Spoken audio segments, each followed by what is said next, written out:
sabi niyo nga po ay kahit ang mga kasambahay dapat may pahinga. Labag ba sa batas kung pagtatrabahuhin yan buong linggo? Ang alam ko, meron silang karapatan, meron yan kasama sa kasambahay law na sa isang linggo dapat may isang araw silang day off. Yes, oo. Ganon din naman sa labor code. Sa isang linggo, kailangan may at least isang araw na day off, no? Although of Mm-mm. course, may mga kumpanya na 2 days ang day off. Pero sa kasambahay, ganun din, at least isang araw. Syempre, kung lagpas din ang gusto mong ibigay, edi mas mabuti. Pero at least in a week. Depende. Halimbawa ako, no?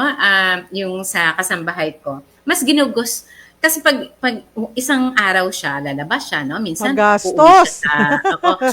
gastos. Tapos, ano rin, kaya alam mo, ako sinasuggest ko sa kanya, gusto mo, ano na lang, apat na araw kang magbakasyon. Ibig sabihin yung, sa isang buwan, pinapagamit ko yung 4 na araw para din ma-maximize niya. Kasi, Mm-mm. alam nga namang, mula sa Cavite, uuwi siya sa Malabon, o uuwi siya sa Laguna. Parang sa pamasahe pa lang, ubos na, di ba? Tapos yung gastos. Pero kung 4 na araw, you will be able to enjoy. Kung Yes. may anak ka, makakasama mo ng matagal yung anak mo. So, ganun Mm-mm. ang ginagawa ko.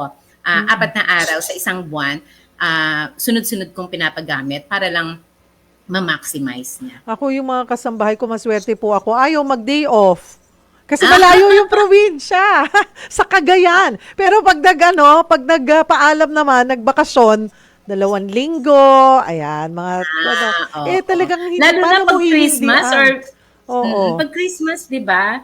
Pag mahal na araw, ito yung mga period din na na parang 'yun yung gusto nila magamit talaga yung bakasyon nila. Mm, Kasi mm. oo, Mas, anuhan sila. Ako oo. nga sa bahay din, no. Basta yung kasambahay kasi baka mamaya magutom siya kung ako ang hihintayin niyang kumain kasi Cheryl, parang once a day lang naman akong kumain, di ba? Kaya ako sinasabi ko sa kanya, may pagkain dyan sa ref, bahala ka, magluto ka. Oo, ganun naman po Yung, talaga. Dahil, yun nga kasama natin sila sa bahay. yes, Kasama sila, yes. parte sila ng pamilya. Yun ang dapat Mm-mm. lagi natin pong inaalala. Kung ayaw Oo. kumain ng amo, kumain po kayo. Dapat Pag, kumain kayo. oh, At sa, kaya yung minsan iba, di ba sa iba, mga iba pa yung ulam. Pag naman, ay oh, hindi, no. Wag pare-pareho. naman Masarap ganun, pa ano nga, ba yan? sabay-sabay kayong kakain eh. Correct, Ayan. oo. Mm-mm. Sa amin din yung ganoon. Kasi Mm-mm. kasama natin yun sa bahay. Mm-mm. Talagang Mm-mm.